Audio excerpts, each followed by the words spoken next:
안녕하십니까. 거꾸로 투자하는 쇼킹 부동산입니다. 생각의 차이가 만든 비극 시작해보겠습니다.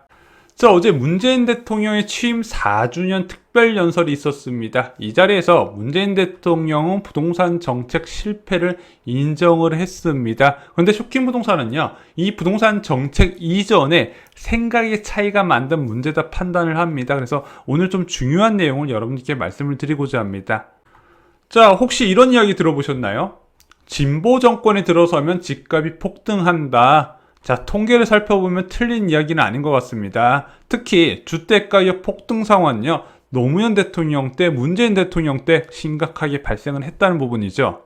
자, 그런데 이렇게 말씀하실 수 있어요. 그전 정권부터 집값이 오르고 있었잖아. 봐봐. 노무현 정부 이전에 김대중 정부 집값 많이 올라왔어. 특히 강남 중심으로 많이 올라간 거 보이지? 그리고 문재인 정부 이전에 박근혜 정부 봐봐. 강남, 강북 모두 다 집값이 꾸준하게 올라가고 있더라. 한마디로 김대중 박근혜 정부에서 집값 상승세가 이어지다가 노무현 문재인 정부에서 폭등세로 이어졌다는 거, 이 시기에 그러니까 그전 정부에서 집값 상승 흐름이 심상치 않음에도 불구하고 공급 증가 대책이 부족했다는 거야. 그래서 집이 빵도 아니고 막 찍어낼 수 없잖아. 한마디로 전 정부의 공급 정책 부실이 이제 노무현 정부와 문재인 정부의 부동산 시장 분란을 일으켰다는 거죠. 자, 아파트 가격은 상승세가 지속할수록 수요가 급증하는 현상이 나타납니다. 최근에 문재인 대통령도 이 부분을 인정했죠. 공급이 크게 늘어났다는 부분 당황스럽다. 자, 그럴 수밖에 없는 게요. 투자자 입장에선 계속 오르니까 상승 흐름에 타야겠다. 투자 수요가 지속적으로 붙는 부분이고요. 실수요자 역시도 더 늦기 전에 내 집 마련에 나서겠다 해서 패닉 바잉에 나선다는 부분입니다. 왜냐면 이 아파트는요, 자산이면서 필수재 성격을 띠고 있기 때문이죠. 자, 그래서 현 정부는 이렇게 해명할 수 있어요. 이렇게 수요가 크게 늘어났는데 이 수요를 충족시키려면 아파트 공급은 신도시로만 가능하다. 근데 신도시 공급 정책은 최소 7년 정도 소요가 되네. 전 정부에서 주택 공급 확대에 손을 놓고 있었기 때문에 우리 정부에서 물리적인 한계가 있었다. 이렇게 많이 해명을 했습니다.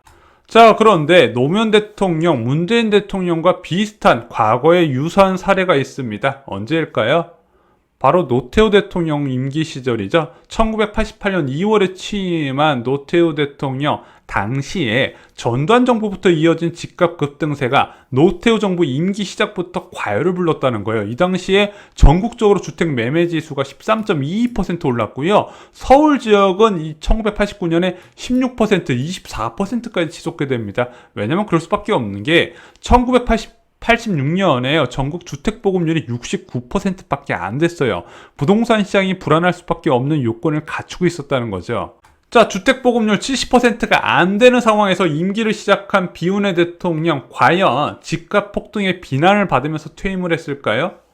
그렇지 않습니다. 자, 노태우 대통령은요, 3년 만에 집값을 잡게 됩니다. 91년부터 전국 주택매매 가격 지수가 하락세로 반전되고요. 92년, 93년, 그 이후부터 10년 가까이 안정세를 이끌게 되죠. 자, 아파트 공급 증가의 물리적 한계를 어떻게 극복했을까요? 자, 1980년대 중반에 주택 건설 시적 25만 호였습니다. 그런데 노태우 대통령 취임하고 나서 89년에 주택 건설 시적 46만 호로 늘어나고요.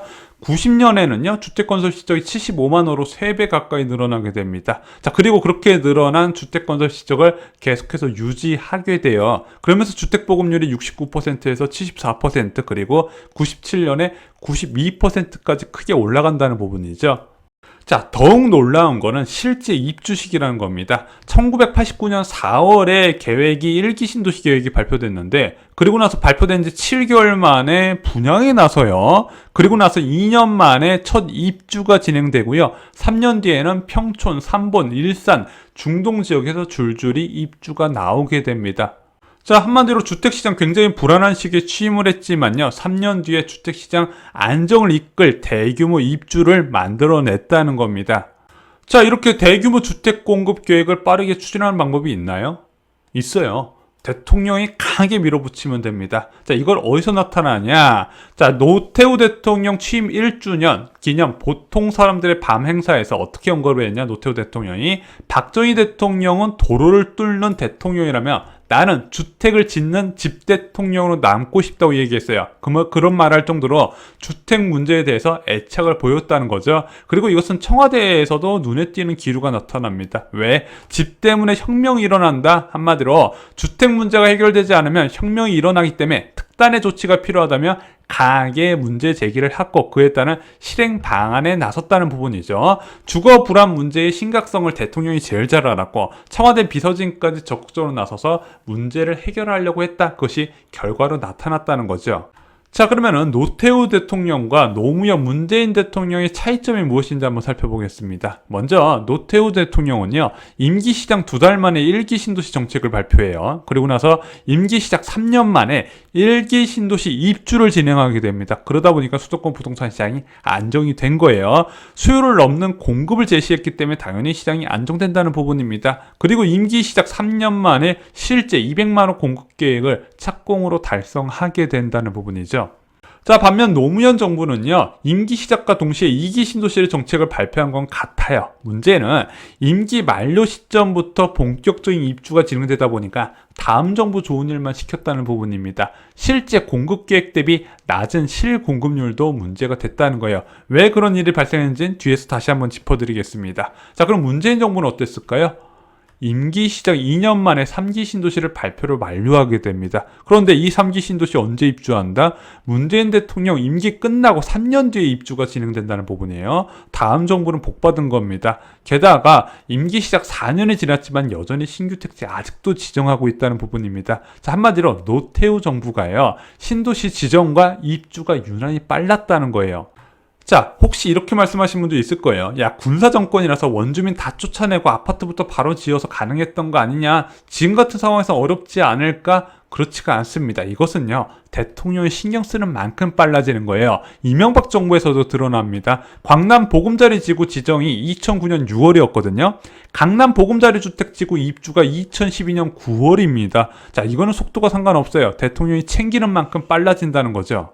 자, 그럼 오늘의 메인 주제인 노무현 정부와 문재인 정부, 한마디로 말씀하시는 진보 정부에서의 신도시 정책 문제점은 무엇일까요? 첫 번째, 주택 공급 확대의 절실함이 달랐다는 겁니다. 이것이 신도시 정책의 사업 속도를 결정했다는 거예요. 두 번째는 공급자 위주의 주택 공급 정책을 세웠다는 겁니다. 어떤 결과가 나왔냐? 선호도와 다른 주택을 공급한다는 겁니다. 자, 첫 번째, 주택 공급 확대의 절실함이 달랐습니다. 노태우 대통령과 이명박 대통령은요, 대규모 아파트 공급 확대가 주거 불안 해소의 핵심이고 빠른 시일 내에 이루어져야 한다는 필요성을 알고 있었기 때문에 대통령이 직접 사업 속도를 챙겼어요. 자, 그런데 노무현 대통령과 문재인 대통령은요, 이렇게 접근한 겁니다. 주택 자체는 부족하지 않은데 투자 수요가 집값을 자극했다. 그래도 시장 안정 차원에서 공급을 늘리기 때문에 신도시 정책을 세운다. 그렇게 생각하는 근본 원인은요, 주택 보급률을 강하게 믿었다는 겁니다. 주택 부족하지 않네. 그러면은 투자 수요만 잘 잡으면 되겠네. 그런데 시장이 계속 불안하니까 공급 정책도 뒤늦게 꺼낸 거예요. 자, 두 번째는요, 공급자 위주의 정책이 나왔다는 겁니다. 노태우 대통령과 이명박 대통령은요, 서민부터 중산층, 고소득층까지 포함하는 주택 공급 확대 정책을 내놓은 겁니다. 이게 어디서 나타나냐?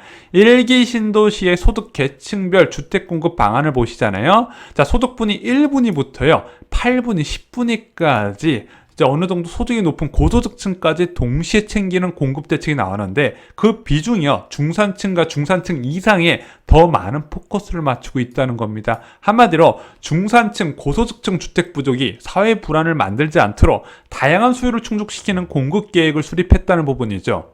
자, 이것은 이명박 정부에서도 똑같습니다. 모든 계층을 챙겼다는 거예요. 한마디로 소형부터 중대형 면적까지 분양과 임대 형식으로 공급을 했습니다. 그래서 임대주택도요, 대형 면적 114제곱미터 전용 면적을 공급을 했다는 부분이고요. 분양도요, 소형 면적부터 대형 면적까지 고루고루 챙겼습니다. 야, 아파트 원하는 다양한 계층이 있고 그 사람들이 이번에 공급 대책에서 소외되지 않도록 다 챙겼다는 부분이죠. 자, 일단 참여정부의 신도시 정책 문제부터 보겠습니다. 가장 문제가 되는 부분 바로 공급자 위주의 정책, 공급자 마음대로 주택을 늘렸다는 겁니다. 왜냐면 이 당시에 신념이 있었어요. 서울 지역 집중화 방지를 위해서 외곽 지역의 신도시를 대규모로 지정하게 됩니다. 그래서 서울 지역에서 20km 이내에 지정했던 1기 신도시하고 뚜렷하게 달라요. 문제는 이렇게 외곽이 지정했으면 광역교통 대책을 세우든가 또는 기업 이전 계획이 있어야 되는데 그런 것은 전무했다는 부분입니다. 그리고 서울 지역 수요 분산에 효과를 발휘하지 못했다는 부분이죠. 자, 문재인 정부에서도 이 공급자 중심의 신도시 정책이 드러나게 됩니다. 일단 위치는 가까이 잘 만들었는데 그 안에 주택 공급 세부 계획에서 문제가 발생이 돼요. 일단 선호도가 낮은 초소형 임대주택 비율이 전체 공급의 40% 이상을 차지하게 되고요. 공공분양 상당수가 신혼부부 등 특정 계층으로 대상을 한정시켜버립니다. 또한 저렴한 분양가하고 빠른 공급에 대한 비전 제시가 전혀 없다는 부분이죠. 자, 쉽게 정리를 드리면은요, 과거 노태우 정부와 이명박 정부에서는요, 서민부터 중산층, 고소득층까지 어우르는 주택 공급 확대 정책을 내세워서 어떤 계층에서 주거 불안 문제가 일어나지 않도록 하고 그에 따른 부동산 과열도 사전에 차단을 했습니다. 하지만 문재인 정부에서는 저소득층, 신혼부부, 청년 등 특정 계층 주택 공급 확대에 집중을 했다는 부분이죠.